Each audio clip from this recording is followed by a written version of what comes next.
This is Life Worlds, the place where we explore life through other eyes and minds. Let's flip the script and discover how to orient your world around nature. I'm Alexa Permanish. Come join me as we get down and forage for fungi, stalk coyotes, draft laws for rivers, hum with beehives, sing bird language, and help beavers to dam again. Let these stories spark your reconnection to nature's multiverse.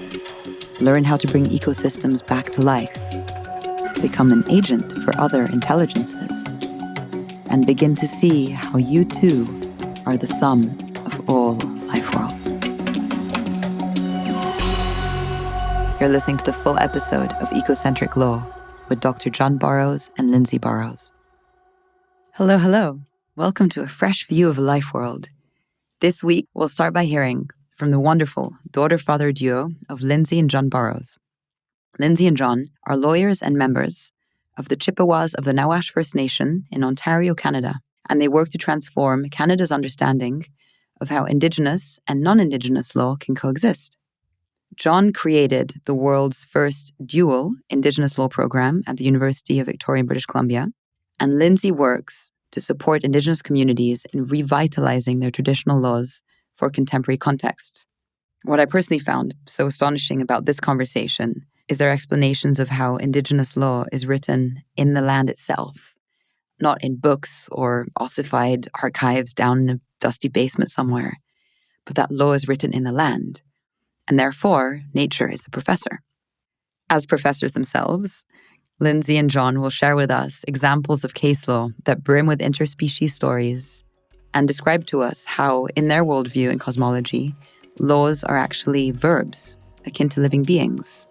And therefore, there are really interesting ways in how they can be used to lift up Western and colonial systems of law to create a new synthesis unlike anything that the world has ever really seen. Whether you're a lawyer or a layperson like I am, I do encourage you to look up these approaches after the show because they're coming to a courtroom near you, and I hope to see you there. For now, over to John and Lindsay Burrows in British Columbia, Canada.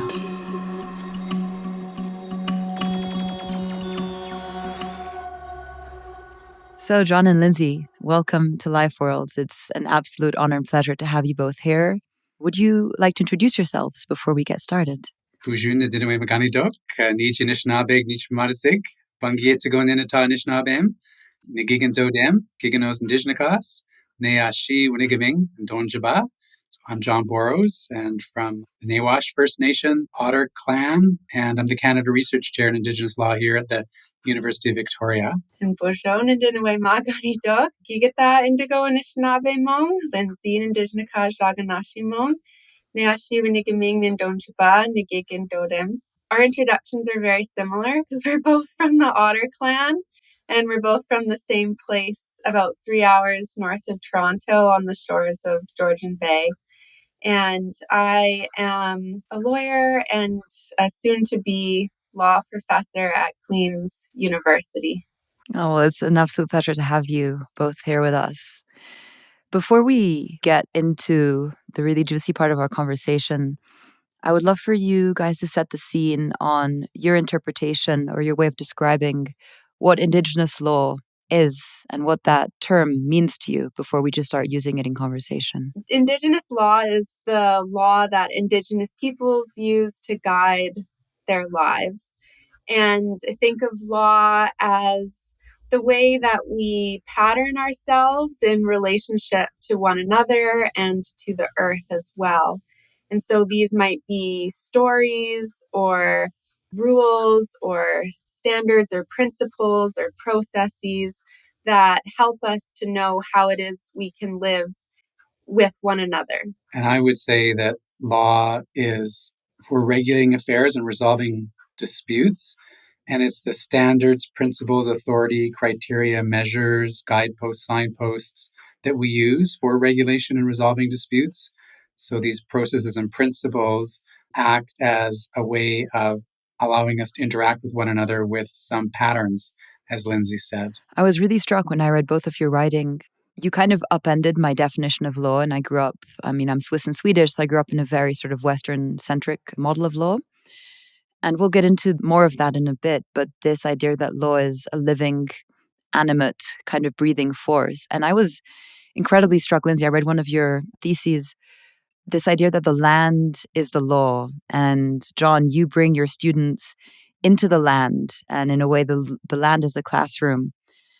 So maybe we could start there and you could explain what's meant. There was this quote, I think it came from you, John. It is based in stories written on the land, lived in ceremonies. And you said, go talk to the trees and talk to the plants and understand the language, understand the stories, the science, and the treaties of nature, which is a beautiful, beautiful phrase. So this absolutely opened my eyes to a whole new definition of what law is. Can you speak to that relationship between law and what we call quote unquote nature and the land? So law in Anishinaabemowin is a verb, and not konage. 70% of Anishinaabemowin is verb-based. And so law is something you do. It's something that you conjugate. And by doing it, you bring it into relationship in so many different ways and locations with different beings through different times. That's what verbs do. That's what law does. And in our own legal tradition, the teachers of the law are what we find in the natural world around us. So the way a bird might behave, or a watershed might interact, or a bear might manifest themselves in terms of their activities, we would look to those beings and draw analogies from those behaviors to say, what can we do as humans to learn from what we're seeing there? We would talk with one another about what it is that we're seeing there. So there's a deliberative, persuasive aspect to this. And of course, sometimes we distinguish ourselves from nature. There are things that a seagull might do that we might not do. But in that way, the archive of law is literally written on the earth. And these beings like trees or plants are professors. They give us the opportunity to understand how we might live as humans in those places where they currently are. And those are our treaties, right? The idea that we would feel a sense of connection and obligation and relationship to live in accordance with what they teach us. And so when I was growing up and spending time out on the land with my family, I was taught lots of stories about these different beings, the trees and the animals, other plants.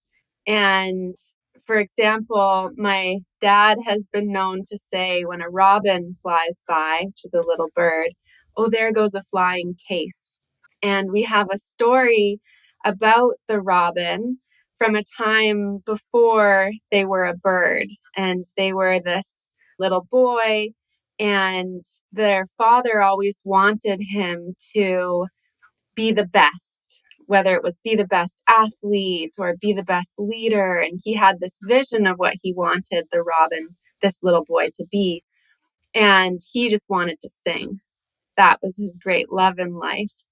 And one day, the little boy disappeared and turned into the robin and was always around his father, but he was singing. And his father was so set in what he wanted his son to be that he never saw him again, even though he was always there. And so I think that's a real lesson for us in our relationships, to be so open and accepting of who people really are. And when we see the robin, you're reminded of that teaching, and then you're reminded of how you should act. And it helps you to know how to pattern yourself and how you should be living. And I was so thrilled when I became a lawyer and went to work with the Tsilhqot'in Nation in the central region of British Columbia in Western Canada. And when we were asked to draft some laws for them, our guide, Alice Williams, said, well, we're going to need a boat and we're going to need some horses. And she took us out on the land for about a month on a pack horse trip, because she knew we needed to be in relationship with that place in order to know what the laws were and how we could then teach other people those laws. Oh gosh, I love those stories. Even the fact that 70% of your language is this kind of verb based way of seeing and understanding the world. And all of these creatures are also verbs. They're not nouns, just like we are all verbs, right? We are constantly in becoming and changing and shifting. How do you bring people into a state where they can start to read those stories of the creatures and start to understand, okay, this bear is my teacher, or this holly oak bush is my teacher, or this pine tree, or what do you do when you bring people out? Or, Lindsay, what did you experience when you were that 1 month out with the pack horses? Especially, I think, for quote unquote modernized folk for whom that's not always an intuitive process. And they're like, okay, that just sounds like a lot of hippy dippy kind of stuff. And it's actually, no, this is deeply practical and it goes beyond just, smelling the flowers. How do you bring people into that world? Yeah, I think that there's a number of elements that are important to bring people into this way of seeing. And they're quite anti-capitalist. I think it's slow work. When you're on a horseback trip through the mountains, a large part of your day is sitting quietly on a horse and you're just looking at what's going by. And you're not making a lot of money in that moment. You're not on clock time. You're in a different sense of time, following the hunger cues of the horse, what's happening with the weather, how bright is it outside, what other animals are around, and if a grizzly's up ahead, what alternate path might you take? Like, you're just responding to the cues in the world and in yourself. And that means there needs to be kind of an openness, a flexibility, a slowness, a curiosity as well, since you need to be observing and paying attention. And we've been doing this work with law students too. Since 2014, we've been taking law students out into our community for these kind of intensive law camps, we're calling them. So for those 4 days, the students really have permission to pause from their other classes and obligations and to be outside with us. And we invite them through story to lean into discomfort, to not feel like they need to be perfect or understand everything right away.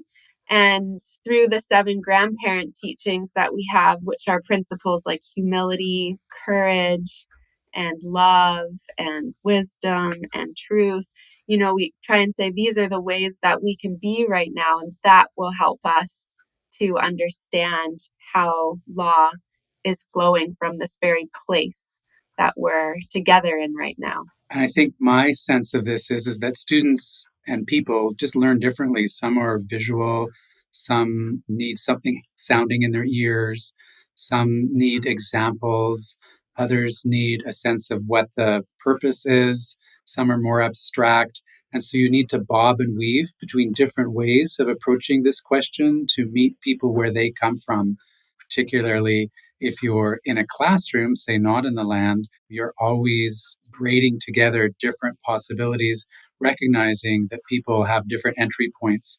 So in that way, you're searching for analogies.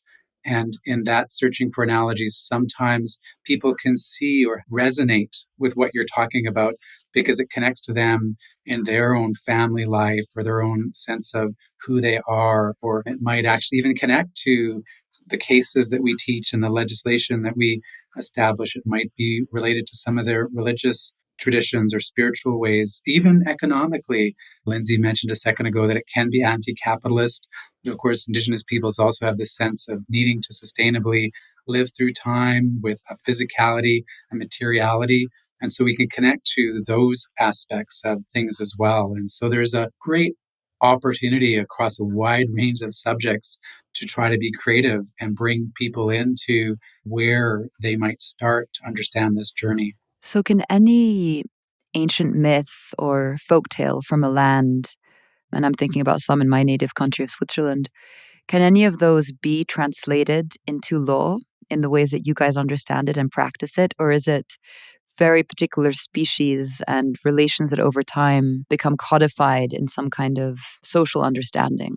Or can any myth or story become a law? Yeah, so I think we always have to put the stories in their own particular context and bring honor to that way of living. And so to abstract and extract from that, there's always a caution that we have to be careful in approaching and working in relationship to that. And so sometimes that means that you can't abstract or extract and that they are their own. And in fact, in some Indigenous cultures, you can't even tell the story if you're not within a family that's received the right to that story, or you can't tell it in certain times and seasons. And so, there are protocols that need to be honored in expressing these. But there are other occasions where there are bridges between stories or between myths or between archetypes or whatever you want to call. And those bridges can give us a glimpse into that understanding of what's going on in that legal culture, because in another legal culture, there's a dimension that resonates with them. The challenge is, right, is not to carry all that baggage across the bridge back and forth. You have to be open and alive to the difference that you're encountering, such that you don't think, oh, I know this because in my story, it goes this way. But you have to be prepared to be surprised. It's like learning a language. It is the case that there's opportunity for mutual intelligibility, but there's particularities with every single language, and there's things that can't be expressed or understood unless they're given life in their own place. And I like the idea that there's an actual legal process in different cultures or legal traditions around how to use these stories.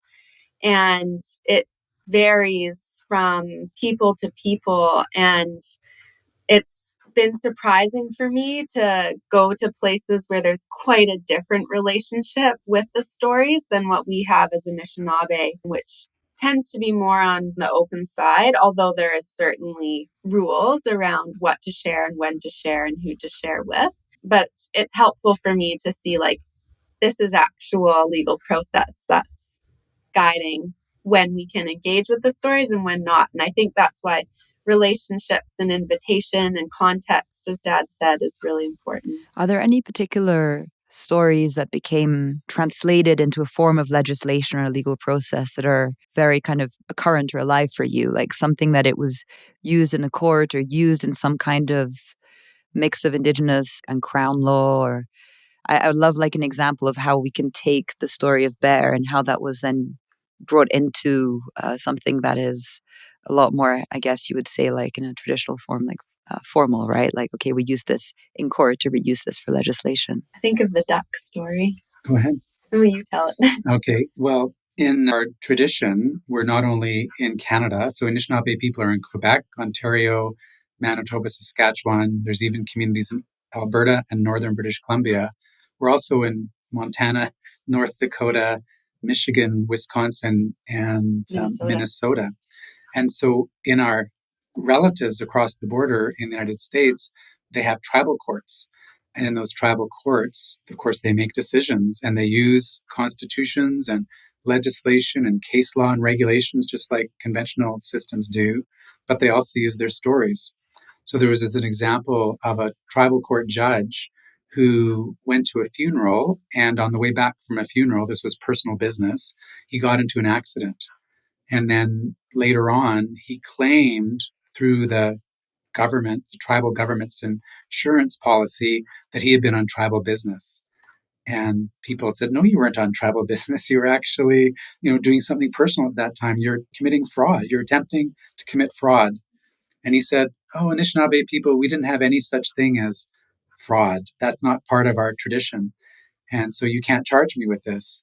And so this went to a tribal court, and it was found that there is a crime of attempted fraud.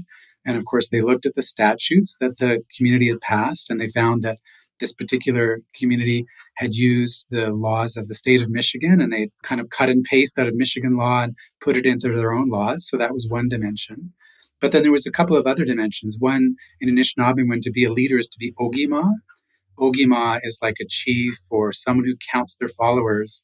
And in this way that this judge was acting, he wasn't acting as we expect an Ogima to act. You can't kind of count on him if he's attempting to commit fraud. It's not something that would then cause people to follow him. But I think the best part of the case, and this was actually in the written judgment, is they talked about a story of our trickster, Nana Bojo, who was going out to get some food and saw all these ducks and these geese and these mud hens swimming out in the water. And he wondered what he could do to get them. And after some thought, he kind of walked around the shore and he started building this big fire in this big lodge. And all the geese and the ducks and the mud hen were really kind of curious as to what he was doing. So eventually they swam over to him and they said, Nanabush, what you doing there? What's going on? And he says back to them, well, I've got some songs from out west. And the ducks say, what do you mean? Well, I've got these songs that I'm wanting to sing, and I'm looking forward in the evening as it falls to be able to have this great celebration. And the ducks and the geese and the mudheads were all intrigued. And eventually they were waiting for an invitation, but one wasn't coming. And finally they said, can we come? Can we come to that celebration, those songs? And Nanabush said, sure, you're invited. As soon as dusk falls, please come. And so they went back into the water, and Nanabush continued his work. And eventually what occurred is night fell. And as night has arrived, and the ducks and the geese and the mud hens, they all jump into the shore, and they all line up in front of Nanabush's lodge to be able to have this kind of celebration. As they're waiting there, Nanabush looks inside his lodge and says, well, welcome. It's so good that you're here. But, the wood I was cutting today is green. It's got a lot of smoke in it. So as you come in, I just ask that you close your eyes. I don't want you to be harmed. I don't want you to feel like you're stinging in those regions. So please come in, but just keep your eyes closed. And so the ducks and the geese and the mudhen agree, and they come into the lodge, and Nana Bojo starts drumming and starts singing. And as he's doing so, the ducks and the geese and the mud hens, eyes closed, start dancing around the lodge. As that occurs, there's a lot of course, energy and a lot of sound, and it's a really beautiful thing. But as this is going on, what happens is as a duck passes in front of Nanabush, he might grab their neck, twist it, and throw it into the bag after breaking their neck. And, he's trying to get a feast as a part of this. And the ducks and the geese and the mud hens aren't quite aware as to what's going on until the sound gets quieter and quieter. There's not as many ducks singing. And one of these little birds opens their eyes and says, oh, no, Nanabush is killing us. Let's escape. And so they all escape and out they go at the door. Well, Nanabush is just really chagrined. He's upset. He's lost a lot of his meal. He's feeling really, as he's always kind of tired and grumpy. But in this moment, he's just feeling vexed. But after a while, he kind of lifts this bag and he realizes he's got a number of geese, ducks, and mud hen. And so he starts to prepare them for a meal. And what he does is he sets them out all on the beach. He buries them in the sand by the fire. Because if you can bury these geese in the sand by the fire, they will warm, they'll cook, the flesh will get such that they can eventually eat it. But it has been a lot of work for Nana Bojo, right? He's made this lodge, he's built this fire, he's had this performance, he's prepared all of these roasting sites for the duck, and he's tired. He wants to fall asleep. And he's ready to fall asleep. And then he realizes that, someone might come along and get this.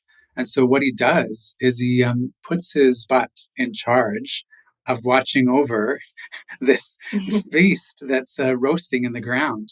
And he goes to sleep. Well, he's sleeping, and as he's sleeping, his butt tries to wake him.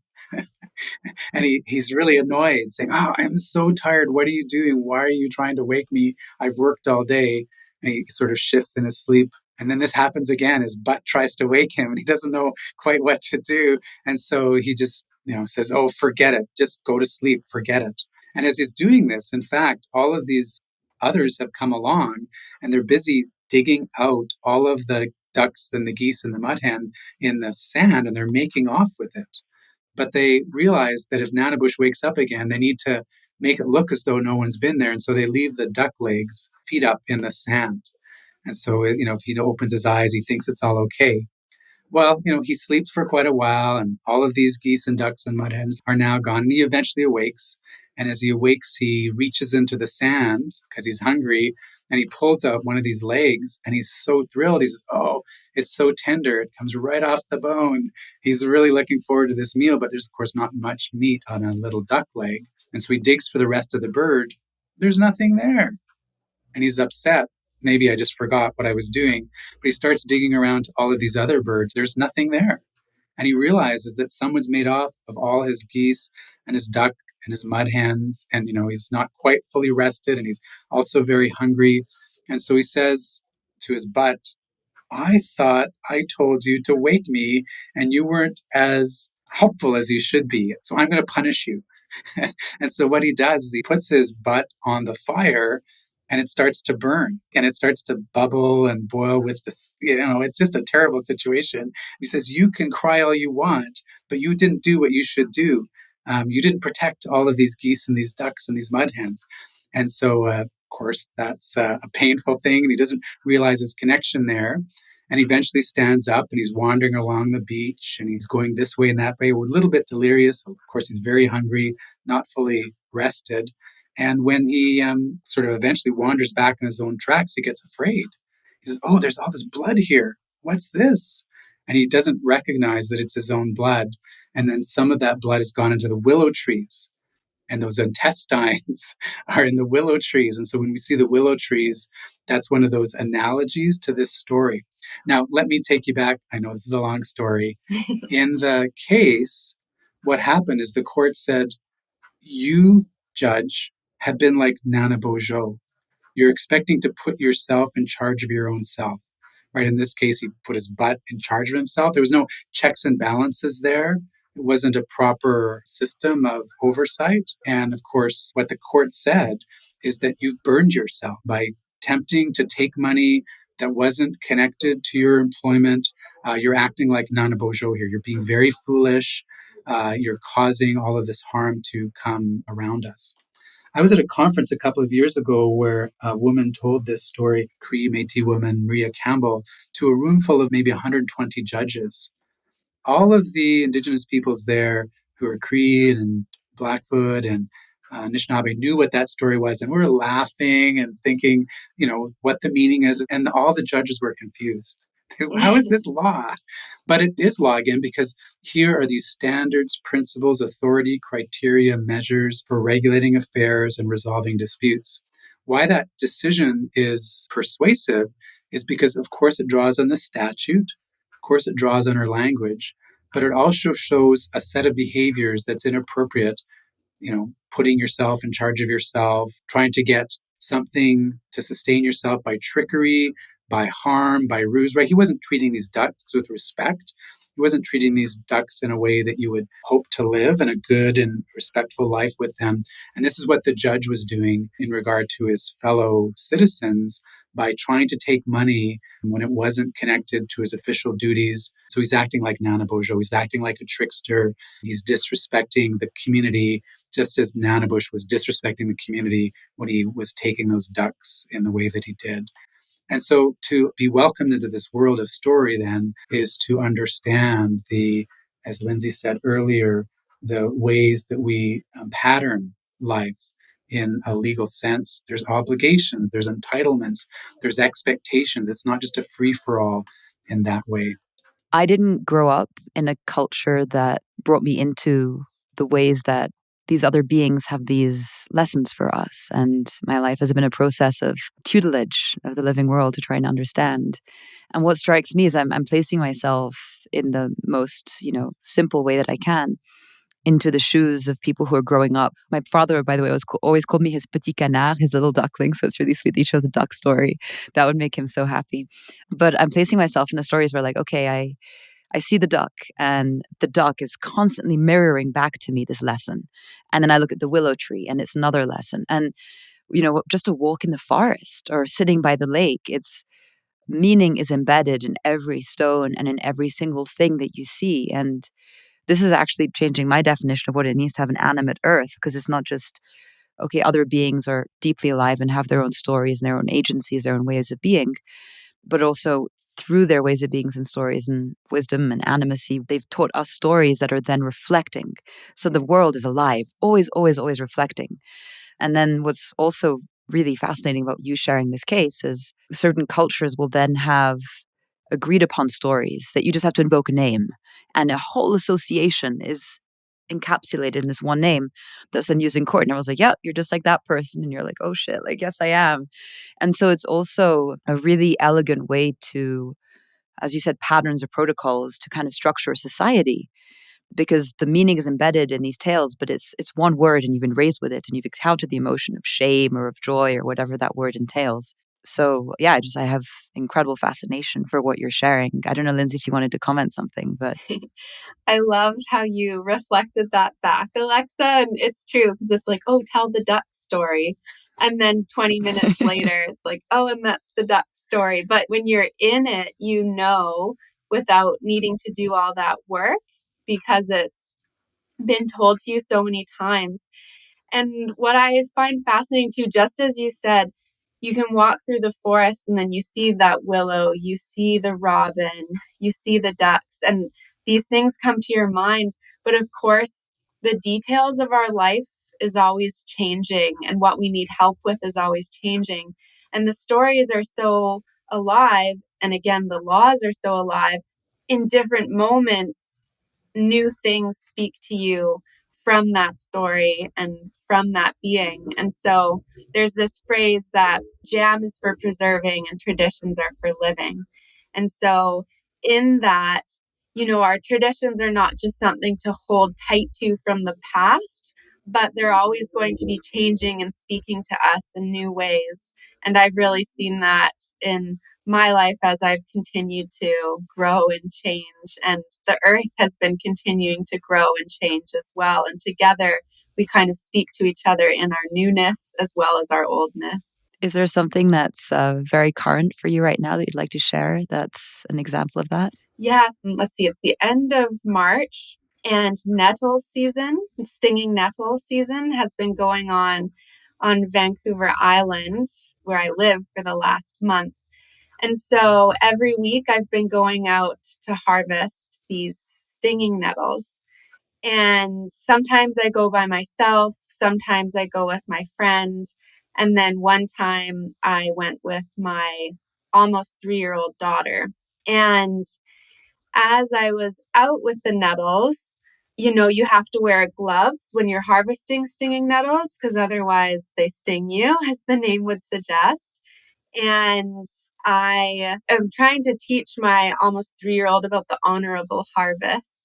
And she frequently goes along and will, you know, pull flowers out of the ground and then sort of toss them and go on to the next thing. And it's quite a learning process for a child to know how to be respectful. And so when I was with my daughter out harvesting these nettles, she, for about 5 minutes, was like, Mom, here's some more nettle friends. Oh, and here's another patch of nettle friends. And then she got bored and went off to play at the playground. So she's in the playground and I'm harvesting these nettles. And then she falls in a mud puddle. And so she's filthy. And it's before daycare. We're doing this in the morning. And then I think, oh, well, that's part of the fun of playing outside. And then I keep harvesting. She keeps playing. And then a few minutes later, she has to go to the bathroom. And so I give up and we walk to the daycare and I knock on the daycare door and her daycare worker opens. And here's my child who's like filthy, covered in mud and has to go to the bathroom immediately. And because of COVID, parents aren't allowed into the daycare. So I can't help. So I just leave this child with them. And now I'm thinking about these nettles and the way that I protect myself from their stings and these kind of barriers I put on with my gloves. And here I am with my child, and she's out in the world, and I'm trying to protect her. And there's messiness that's there. And sometimes the way I am with her means that it's a bit harder for other people to interact with her. And nettles, often when I cook them, for whatever reason, they still end up stinging my mouth a little bit because I don't quite cook them long enough. Even after they've been drying for like a month, I still touch them and their stinginess still remains a little bit. And so it's just really had me thinking about the ways that I'm just like the nettle. There's ways to remove my sting, but sometimes it just almost feels impossible. And maybe the goal is more about finding the grace to myself and forgiveness to myself or to others, that we too are always stinging each other as much as we try not to. And yet we have nourishment as well and medicine. I love that story. And it makes me wonder if we can, you have this experience now with the nettle in this way that it's bringing you this teaching. But it sounds like you're uncovering a law or a lesson. And you said before, like, it's living, it's changing, it's adapting. Do you guys find in your line of work that new protocols and new laws are being brought into action, for lack of a better word? Can you discover a law? Yeah, that's a great question. Yes, you do discover law as well as it's being there already. Lindsay talked about this, but tradition could be the dead faith of living people or the living faith of dead people. And so for some of us, tradition is the dead faith of us who are living because we kind of put tradition back there somewhere and want to preserve it. But I think the goal is to make it the living faith of dead people that is contemporary. And as a contemporary tradition, then it does adapt and change, and other things come in, even as you're being faithful to its roots, trying to make sure that those roots are in good soil and can be, strengthened through time. But there's new branches that are thrown out, new possibilities that are there. I see this in particular. Lindsay mentioned these 7 grandmother or grandfather teachings that are our constitutional law: love, wisdom, humility, honesty, truth, respect, courage. And it's really hard to find those in the historic record, but you walk into most any Anishinaabe school and you will see these on blackboards and across tops of walls.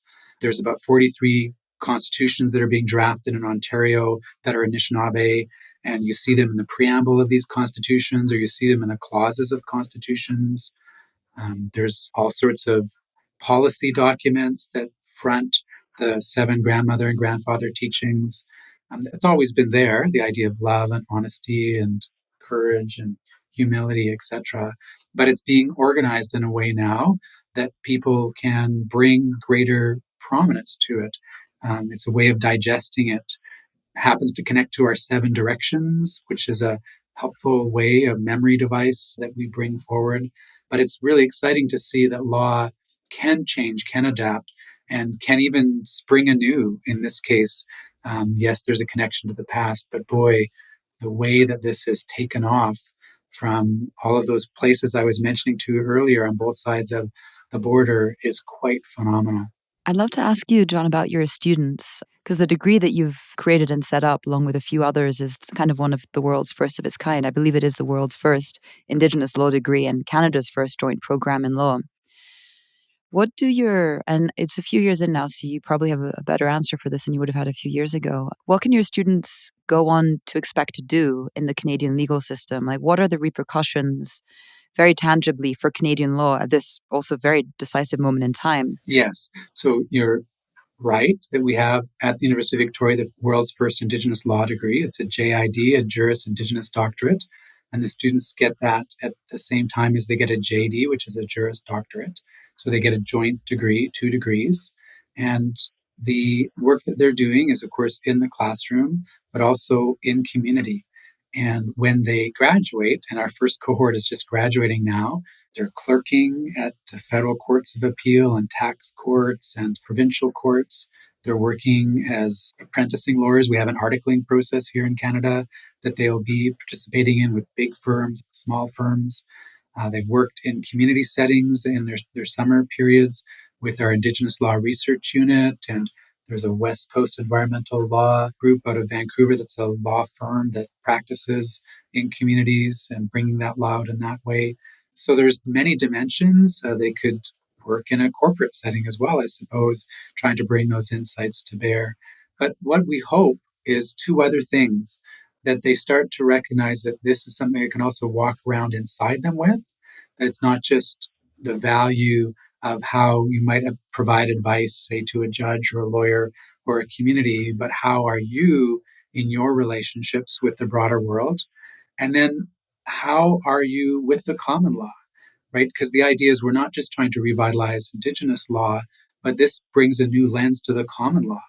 If you start to see the common law as also a cultural construct because you've learned it in comparison and contrast with Indigenous laws, you see where the choices are in the common law. It's no longer just a universal, taken for granted, this is the way things are done. You see, for instance, in the Cree law, that there's a duty to protect and step in if someone is being harmed.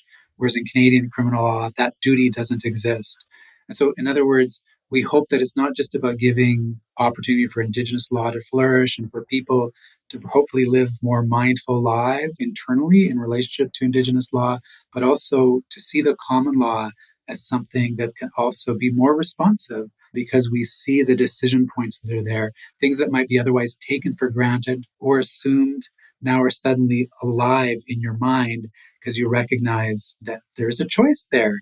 And you might not recognize that without having that trans-systemic or comparative or pluralistic experience. Can you imagine in the next few years, some of these more entrenched or ossified traditional Canadian laws would be up for questioning or for changing, and maybe stories could be brought into them, or some of these fundamental principles, like the 7 ones that you just shared? Yes, it's already happening. We see this in environmental law, in criminal law, intellectual and cultural property, family law. There's many different areas that this is starting to just be seeded into, and the first sprouts are growing there. And so I just see that as expanding in time. It's not a panacea. It's not going to be something that is taken up in all places and times. I like the analogy that my mother taught me about when I was a kid. We would be baking together on the side of the sink, and she put all these dry ingredients together, the flour and the sugar and the salt and soda, etc. And I was just, happy to be with her there. But she'd take this little grain, yeast, and she said, if we put this little grain in here, that's going to make a difference to the rest of the mixture. And it's going to change what it's going to look like when it comes out on the other end. It's going to cause everything else to raise. And sometimes I think that is what we're doing, just putting little grains in here and there. And it's not that everyone has to learn Indigenous law, but if it's there in sufficient quantities, those little grains, I think it will have an effect on other parts of the system, on the other way that people interact. And so it's, I think, as Lindsay said, a process of invitation, a process of finding relation. And this is then with invitation and relationship, like the yeast, it's more often unseen and reactive in ways that you can't always predict. And I think that provides me some comfort because that means that there's space for so many ways to be involved here. But with our involvement in our space, there's a chance for something to grow.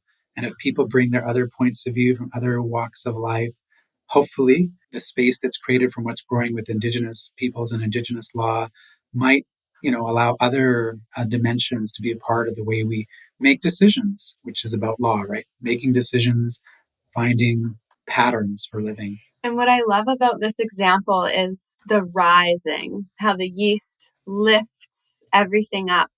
And I think there's a real fear held by some people in Canada that if Indigenous law is operating, then it will take away from them. It is something that might be a threat, that might bring in greater uncertainty or kind of a lawlessness in bringing in this new law. But the work we're trying to do is to show that's not the case at all. And in fact, this is something that can lift everyone up.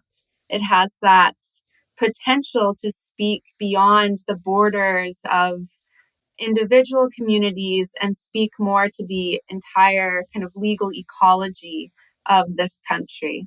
Yeah, I lived in BC for 3 months, so a very short period of time, but experienced in conversations these dynamics. And I think, like anything that involves healing or inner work, it can also be painful. And I think that certain people are scared to face up to a way that they've been living that's maybe been out of harmony with the natural order of things. So, I mean, I entirely share your perspective. These kinds of laws can only enhance and raise everyone's way of being. But there's that interim period where it's really challenging to entrench worldview that you've held, or maybe an extractive relationship towards nature that in your heart of hearts, in your soul, somewhere deep, deep down, you're not content with, or maybe your kid isn't content with.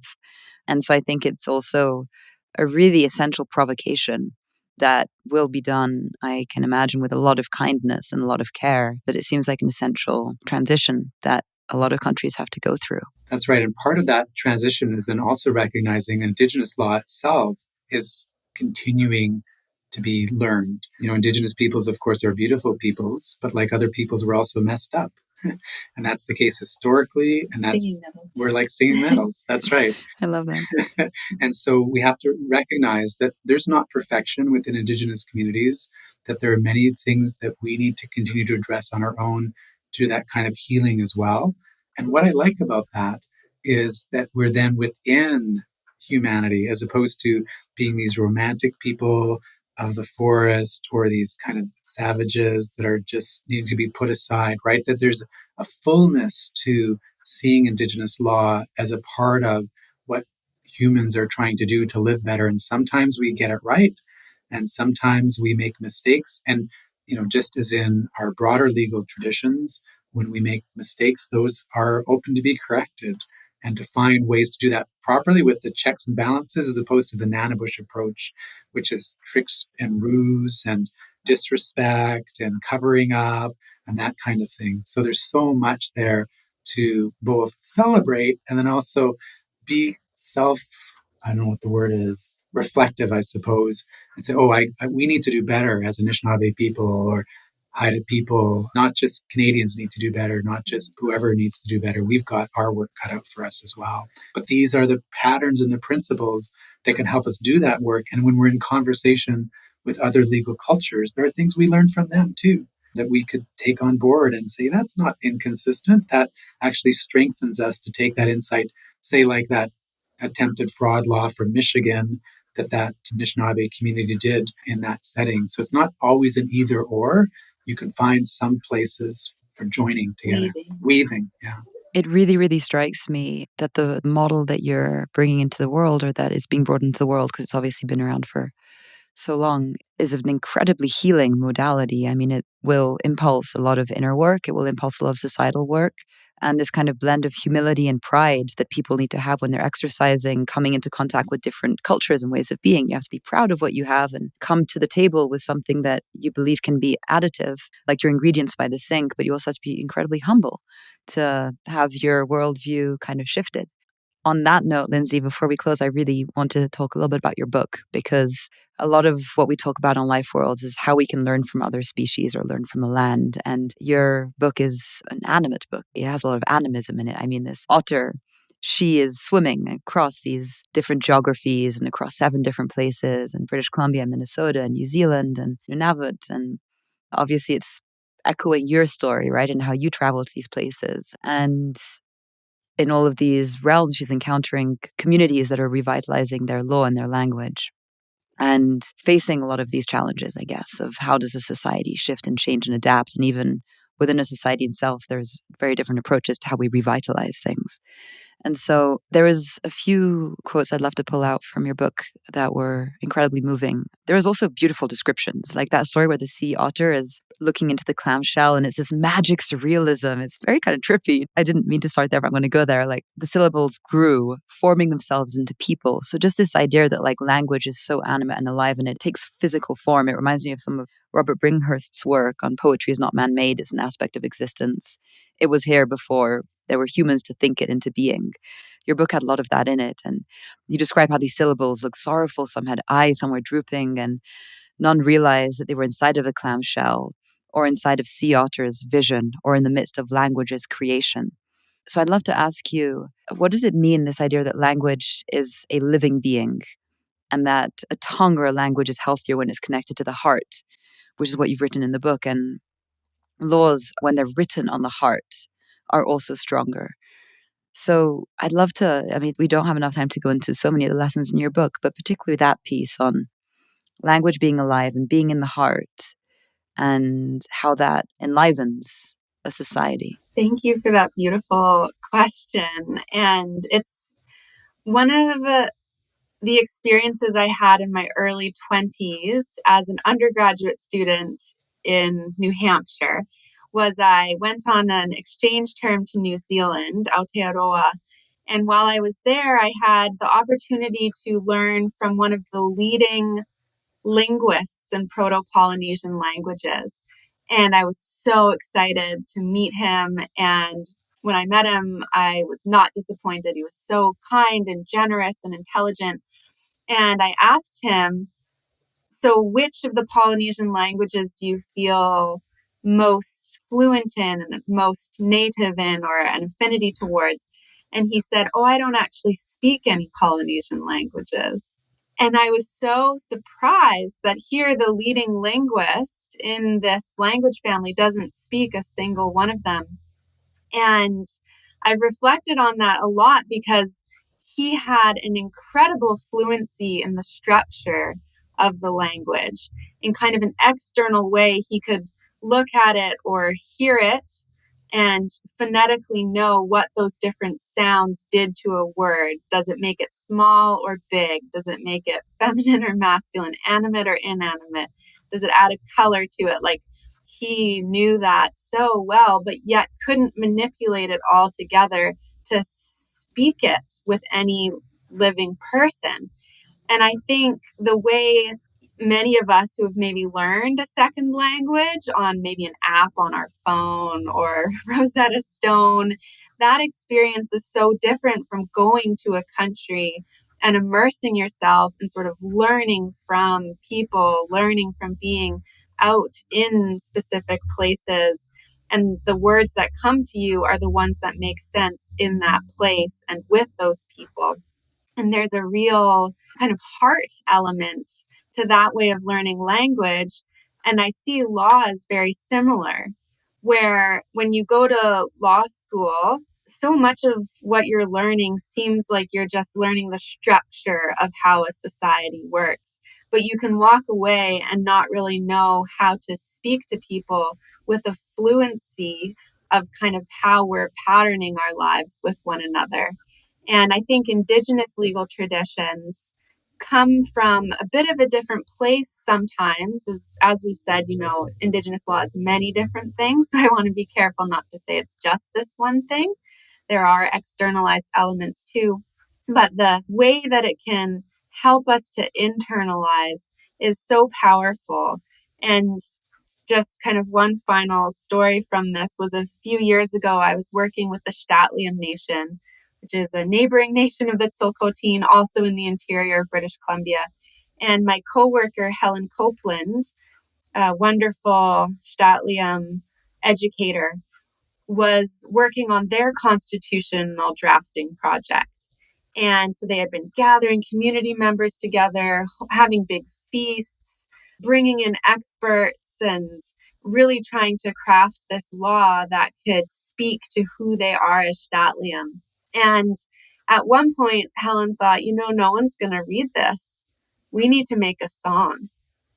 And so she got together the different drummers and singers, and they made a Constitution song.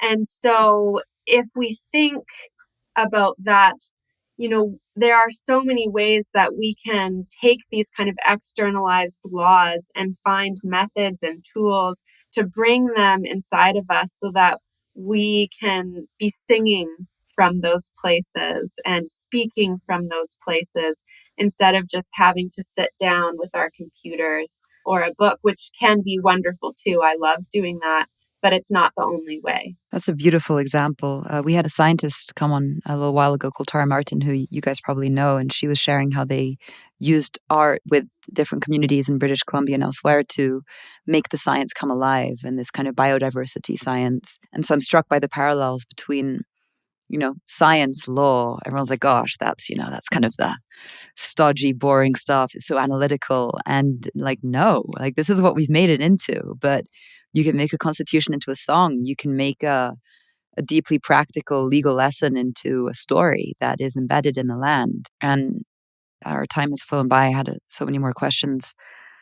John, I think it was you, because I put all your quotes in one place together. I'm not sure which one came from what, but I think this came from you. And you said, it's not just lawyers and judges who practice law. We can all practice law. And we can do that by reconnecting people to their places. Was that you, Lindsay, or was it John? Yeah, it was John. Okay, good. And he said, we can do that by reconnecting people to their places. And so on a very practical, earthly matter, day to day, what can people do who are listening to this to connect to their place through this lens of law or natural law or indigenous law? Like, where can people get started if they can't come to, BC and take a degree? What's the lowest hanging fruit that they could just start bunching on? Yeah. Well, I think one of the lessons is there's many places to start because there's many ways in. But my sense is understanding through observation and immersion what that robin is doing in the nest that's building its place for its young, or what's happening with the procession of life as it's coming out of the earth from seed to bud to flower. That is finding in a place that's just outside your door a set of relationships and then wandering into those relationships. How are they organized and what is their structure, what helps them, what gets in their way, and then start to think, how am I like them? Or how might my community be like them? And then talk to someone about it. And then as you do that, you're in a practice of deliberation and persuasion and reflection. It's bringing the social dimension into law at that point. And if you find something that's there as you're talking with someone about how you could bring it into your life or distinguish yourself, as the case might, like, I'm not like that because of this reason, that allows you to live those treaties, which are with the natural world, that can teach us something about who we are. And then, of course, you could read about these plants, or you can talk to people who are local, or maybe farmers or gardeners that have experience with it. There's ways that you can build out from there. But the immediacy is just go, be outside, find a place of connection and build from that opportunity. And I think you'll be surprised because even if you're in an urban setting, you'll be like, oh, there's little mosses growing here. Or, oh, there's this tree that someone planted that isn't native to here, but look how it's growing. Or, oh, I've never noticed that there's a bird sound out there because I usually have in my headphones. And that idea of opening your eyes, your ears, your nose, maybe your touch and sense of taste, and for a few minutes a day, just really sitting in that sensory space where you find yourself in the world can remind you who you are and how you can be in better relationship with those around you. Oh, that's such wonderful advice. It's slow. You have to respond to cues. You have to have openness and curiosity. And all of these qualities are, I think, little doorways in to what you're describing. Any last words you'd like to share before we close off, or anything that was bubbling up that I didn't ask? I really enjoyed that conversation and learned so much hearing from you. Yes, thank you. Well, John and Lizzie, thank you both so very much. And I'm looking forward to having you come on again where we can talk a little bit more, because there is a lot more that I would have loved to get into. Happy to do it again at some time. Don't you just love the metaphor of how a grain of yeast can raise the whole system? I'm really excited to follow the developments of the First Nations laws in Canada, because I think they're setting a precedent that many other parts of the world can look to emulate. Thank you so much for listening to the podcast, and stay tuned for a fresh Life Worlds episode coming out in 2 weeks' time, where we'll be going into the multi-species entanglements that you can find yourself in our planet. I would love to hear from you, so please reach out to me on the lifeworlds.earth website, where you can also find all of the show notes and an open source library ranging on everything from ecology to technology and life at large. Subscribe to the email list, and I'll see you back here soon.